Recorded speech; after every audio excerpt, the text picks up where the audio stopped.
जय महाकाल दोस्तों। हम लोग गए थे उज्जैन महाकाल की यात्रा करने और ओमकारेश्वर की यात्रा करने। तो सबसे पहले हमने उज्जैन पहुंचकर लिया एक रूम और उसमें हम फ्रेश हो गए। फिर निकले महाकाल के दर्शन करने के लिए। और रास्ते में ये जो चीज़ें दिख रही थी उनके महाकाल लिखे हुए कुर्ते थे और उनको चढ़ाने के लिए सामान था। कुछ लोकल व्यूज़ थे जो हमने कैप्चर किए। इसके बाद हम पहुंच गए महाकाल कॉरिडोर में। जब मैं इसके पहले गई थी तो वो नहीं बना था, अब बन गया है। और यकीन जानिए मित्रों, ये बहुत विशाल है, कई किलोमीटरों में फैला हुआ है। तो हमने भी फूल माला प्रसाद ले ली और फूल माला प्रसाद लेकर के हम लोग कॉरिडोर की तरफ आगे बढ़े। मैंने कभी भी इतना बड़ा कॉरिडोर, इतने सारे मैंने दर्शन करे हैं। इवन रामेश्वरम में भी इतना बड़ा कॉरिडोर नहीं है जितना महाकाल उज्जैन में है। और इसमें एक जगह से दूसरे जगह जाने के लिए कुछ इजी व्हीकल्स भी चलते हैं जिसमें हम लोग बैठ गए थे, क्योंकि शायद इतना पैदल चलना हमारे लिए पॉसिबल नहीं था। तो क्योंकि मेरे साथ मेरा बेटा था और मेरे हस्बैंड थे तो बड़ा मुश्किल हो जाता है इतना ज़्यादा पैदल चलना। पर इतना सुंदर बनाया गया है कि देखते ही मन खुश हो गया। इतना ज़्यादा उसमें डेवलपमेंट है, इतनी खूबसूरत नक्काशियाँ, मूर्तियाँ, कई जगह प्रदर्शनियाँ करी गई हैं। फिर हम लोगों ने शीघ्र दर्शन का टिकट लिया था जो प्रति व्यक्ति 250 रुपये था। ऑनलाइन बुकिंग होती है अब महाकाल वेबसाइट पे जाकर, तो हमने भी ले लिया था। और इसके बाद हमने आरती करी। फिर उसके बाद हम गए हरसिद्धि मंदिर में, जहाँ जो है पड़ोस में ही है, वहाँ भी ये 1000 दीपमालाएँ जलती हैं और इसकी भी हम लोगों ने आरती देखी। बहुत अच्छा रोमांचकारी अनुभव था, देख के मन बहुत ज़्यादा खुश हो गया। इसके बाद हम गए थे ये मंगलनाथ मंदिर, जो कि जहाँ मंगल नाथ जी का जन्म हुआ था। और कर्क रेखा इस मंदिर के ऊपर से होकर गुजरती है, इसलिए मंदिर ये खास है। और या एक बार सभी को मंगलनाथ मंदिर ज़रूर जाना चाहिए। फिर हम भ्रतरी गुफा की तरफ गए, जहाँ पर मैंने गायों को चारा खिलाया और चारा खिला करके मुझे बहुत अच्छा लगा। गौ सेवा ब्रह्म सेवा के जैसी होती है, तो जब मौका मिले हम सबको गौ सेवा कर लेनी चाहिए। इसलिए हमने गौ सेवा करी और बहुत अच्छा लगा। भ्रतरी गुफा वो गुफा है जो नाथ पंथ की है, जहाँ भगवान गोरक्षनाथ ने भी तपस्या करी थी, सिद्धियाँ प्राप्त करी थी। तो हम वहीं पर गए थे और देखिए कितने मज़े से जो है गायें बड़े मन से मेरे हाथों से चारा खा रही हैं। मुझे ये सब करने में बड़ा मज़ा आता है।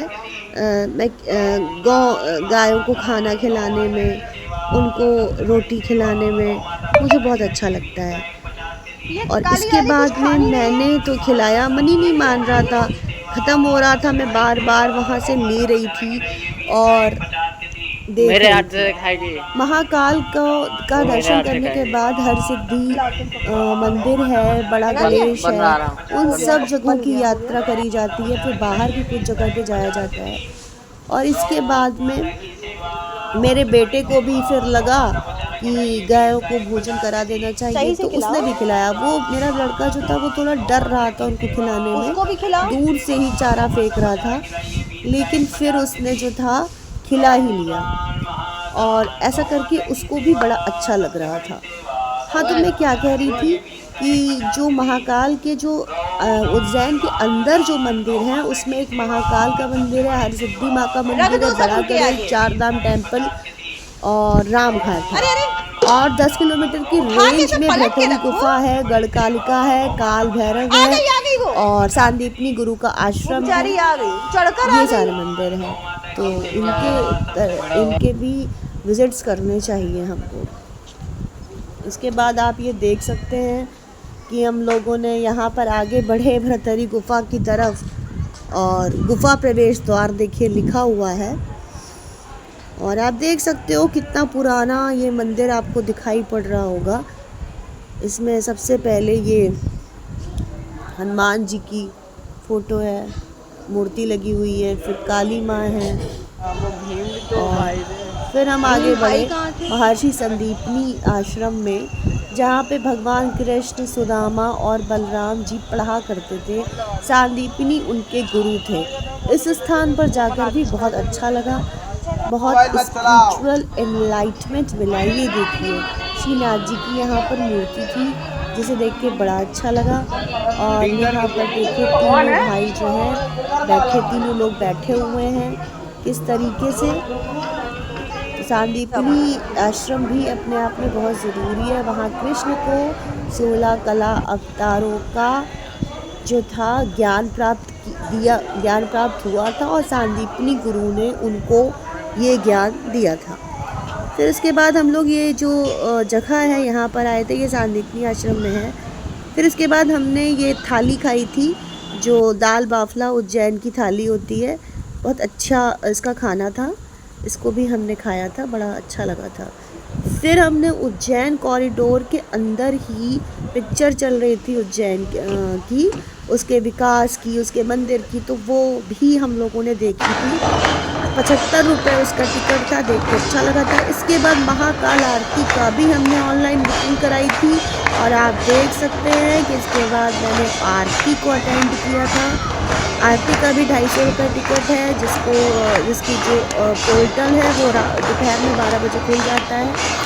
अगर आपको शाम की आरती अटेंड करनी है तो दोपहर में, और अगर आपको बस में आरती अटेंड करनी है तो आप तत्काल 24 घंटे पहले उस पर बुक कर सकते हैं।